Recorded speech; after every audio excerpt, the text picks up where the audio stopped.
สวัสดีครับบ่าวต้นสวัสดีครับเอฟซีบอลยอนวัดสุขุสุคนเนาะถือว่าวันนี้อยากมีเรื่องสอบถามนะเพราะว่าคือเห็นบ่าวต้นเมื่อบ้านเมื่อบ้านในเมื่อบ้านนี่คือเมื่อตัวเมืองหลวงเลยแม่นบ่แม่ เมือง นครหลวงเวียงจันทน์นครหลวงเวียงจันทน์เมื่อนะ อืม คือเมื่อเห็นหยังเมื่อเฮ็ดวีซ่าทำงาน อ๋อวีซ่าทำงาน แม่ หมดอายุว่าซั่นซะ หมดอายุ ก็เลยมาต่อ ก็มาต่ออีกวันนี้ก็ได้4 ปี 4 ปี 4 ปี อ๋อ แม่ เป็นได้เมื่อในครั้งนี้มีการแบบว่าอยู่บ้านเฮานี่มีการเปลี่ยนแปลงนะหลังจากที่บ่าวต้นเคยไปเวียงบ่ขอโทษถาม เคยไป20 กว่าปีที่แล้ว แล้วกลับไปวันนี้เป็นจังได๋ ก็เปลี่ยนแปลงอยู่แต่เปลี่ยนแปลงบ่หลาย ก็เปลี่ยนแปลงอยู่เนาะ เปลี่ยนแปลงบ่หลายยังแบบว่าบ่เจริญเท่าที่ควรหั่นน่ะว่าไงซะ หาคือว่านั่นใส่ตอน ก็มันเจริญบ่เท่าที่ควรมันเติบโตช้าว่าไงซะ หลังจากที่บ่ได้กลับไป20 ปีนะ แม่นถามว่าเจริญบ่คือเขาปลูกต้นไม้นี่แหละต้นไม้โตไหมโตแต่โตช้าอันนี้คือการเจริญไหมเจริญแต่เจริญช้า อืม เจริญช้า คือไปก็ไปเที่ยวไรบ่อนมากๆเนาะซะเบิ่งเนาะ ก็เขาก็เห็นแบบถนนหนทางเขาก็เบิ่งออกแล้วว่ามันยังบ่เปลี่ยนแปลงเท่าที่ควรนะอืม ถือว่าได้ไปในครั้งนี้ก็ อืม ไปใช่ไหมไปในครั้งนี้ ไปประตูไซกับไปถาดหลวงอืม ไปนะ ไปนะแม่นถือว่าบ่ต้นว่ายังบ่จะเจริญเท่าที่ควรนะซ่า อืม บ่ต้นคิดว่าสิเจริญเลยเจริญแบบ เอาคือว่ามีผู้ใหญ่อันนั้นน่ะมีเท่ามนุษย์ถ้ำเขาว่ามันจักบ่ฮู้กับบ่ฮู้ไผดอกมนุษย์ถ้ำว่ามีตึกสูงๆกว่าไทยแล้วมันน่ะ อย่าไปเทียบเวียงจันทน์น่ะเทียบหน้องคายยังบ่ได้เลย อันนี้นะ บอกความจริงถามในเวียงจันทน์มีบ่ถนน10 เลนน่ะหน้องคายมีถนน10 เลนแล้ว อ๋ออ ม เอามีสูงสุดจักเลนถนนอยู่ในบ้าน อยู่ลาวนะ อยู่เวียงจันทน์นะ บ่ต้นบ่เกิน6ไปบ่ต้นการันตีเลยบ่เกิน6 เลนแต่อยู่หน้องคายมี10 เลนแล้ว หนองคายนะ แม่นมนุษย์ถ้ำว่าประเทศลาวมีตึกสูงเลยแสดงว่ามนุษย์ถ้ำอยากให้มาเบิ่งประเทศไทยอ่ะบ่ต้องมาเบิ่งที่อื่นดอกมาเบิ่งซอยในหมู่บ้านก็ฮู้จักแล้วมันแตกต่างกันซั่นใดล่ะ อืม อยากให้มาเบิ่งเส้นแบ่งจราจรน่ะระหว่างเส้นแบ่งจราจรอยู่ลาวกับเส้นแบ่งจราจรอยู่ประเทศไทย ตัวใดสีมันสิสดกว่ากัน แค่นี้ก็มันก็ฮู้แล้วว่าไผสิดีกว่า ไทยเจริญกว่า สี่เส้นแบ่งจราจรนะ แม่นคือสีเส้นแบ่งจราจรอยู่ในไทยนี่คือว่าสีสดใสแบบว่าใช้งานได้นานถึงว่ารถประเทศไทยสิร้ายก็อย่านะแต่ใช้งานได้นาน คือเพิ่นคีดนี่คือเพิ่นเฮ็ดเทื่อหนึงนี่ สมมุติว่ามันเก่าแล้วเพิ่นมาซีดใหม่บ่ แม่น อ๋อแต่คือบ้านเฮาเนี่ยเฮ็ดเทื่อเดียวแล้วเลย คือว่าเส้นแบ่งจราจรเนี่ยเพิ่นสิบ่ให้มันสีมันตกเลย คือให้สีสดใสตลอด อืม อืมความสะอาดอยู่ในถนนก็คือกันคือว่าต้นไปเห็นเนาะต้นไปเห็นอยู่เวียงจันทน์นะครับคือ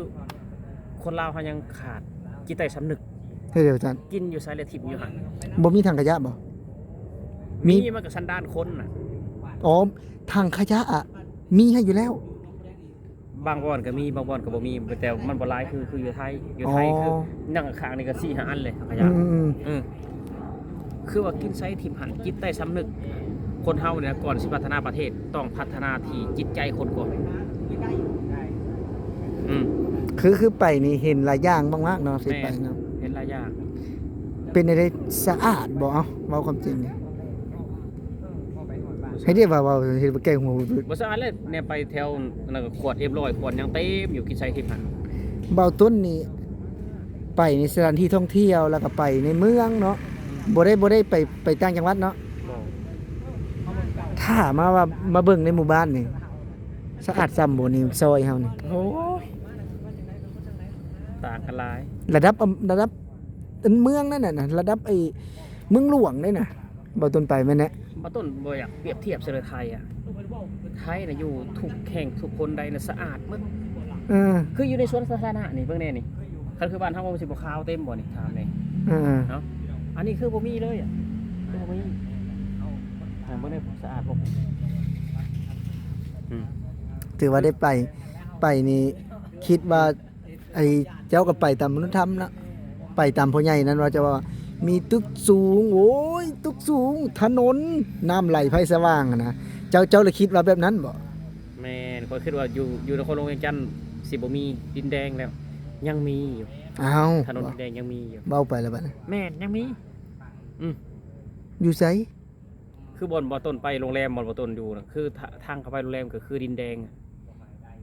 มันปูนเก่าบ่คือเป็นดินแดงเลย เป็นดินแดงบ่มีปูนบ่มีหยังเก่าเลย ดินแดงล้วนๆนี่แหละนครหลวงเนี่ย นครหลวงเวียงจันทน์มีดินแดง แม่นคือว่าอยู่ในปริมณฑลเนาะหรือว่ากรุงเทพมหานครมีบ่ดินแดงบ่มีคือมันแตกต่างกันหลายอ่ะทุกคนอย่าเอามาเปรียบเทียบกับบ้านเพิ่นดีกว่าเนาะมันห่างกันอ่ะ คนละเลเวลเนาะ คือบ้านเฮาโลกอนาคต คือประเทศไทยโลกความเป็นจริง ใส่เว้าซั่นบัดนี้ ก็โลกความเป็นจริงเลยทุกวันนี่ประเทศไทยเจริญเลยเห็นนะโลกความเป็นจริงอ่ะ ลาวเจ้าเพิ่นว่าเจริญกว่าไทยว่าแม่นแน่ ลาวนะโลกอนาคต อ้าวก็อนาคตมันเจริญกว่า อนาคตจะสิฮู้เป็นจังไดก็เพื่ออนาคตสิมาจากมือใด บ่ อือ โอ้ก็เดี๋ยวว่า คือ เจ้า ประ ว่า เทศไทยโลกความเป็นจริงประเทศไทยอ่ะ ก็เดี๋ยวจะว่า โอ้ลาวเจริญเหมือนโลกอนาคตเคยคิดว่าจะว่านี่บ่แม่น โลกอนาคตน่ะโลกความฝันน่ะขายฝันน่ะ อ่า จากมือใดสิเจริญจากมือใดคือโลกอนาคตข้างหน้าหั่นน่ะ เอาสมมุติว่าเฮานี่อยากได้ถนนแบบประเทศไทยนี่เฮาเฮ็ดได้เฮาจังได๋ มันก็ขึ้นอยู่กับผู้นำพุ่นแหละ บ่แม่นบอกเฮาต้องนอนก่อน ก็นอนก็แม่นเขาว่าอยากนอนก็อยากคันว่าแบบนั้นก็แม่น เขาต้องนอนแล้วฝันเอาไปสิบ่แม่นนะ แม่นหรือว่า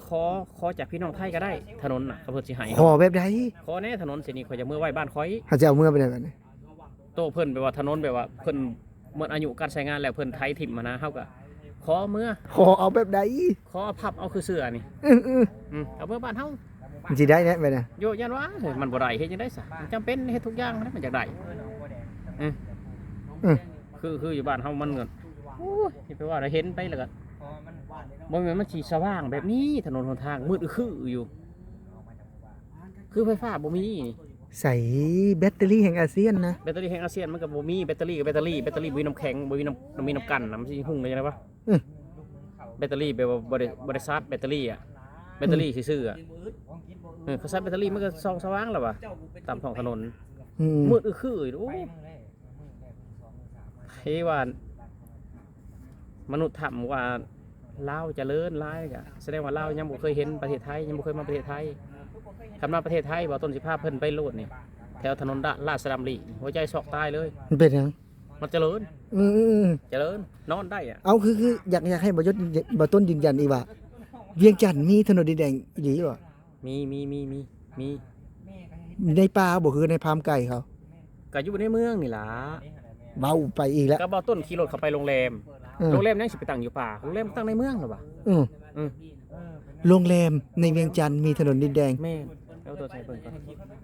ต้นปีพิสูจน์ให้เบิ่งเนาะทุกคน ถ่ายรูปไว้บ่ มาต้นถ่ายคลิปเนาะ ใส่อยู่ใส่บ่ยอดขอซูมมึงได้สิบ่มีอันนั้นบ่มีคลิปหลุดบ่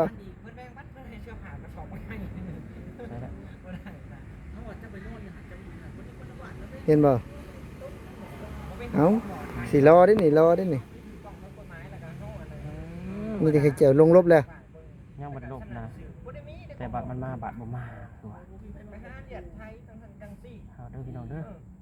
บ่ต้นตอนนี้บ่ต้นกำลังหาคลิปอยู่พี่น้องที่จะให้บ่ยอดเบิ่งนะเด่นได้แม่นบ่ นี่ อ๋อ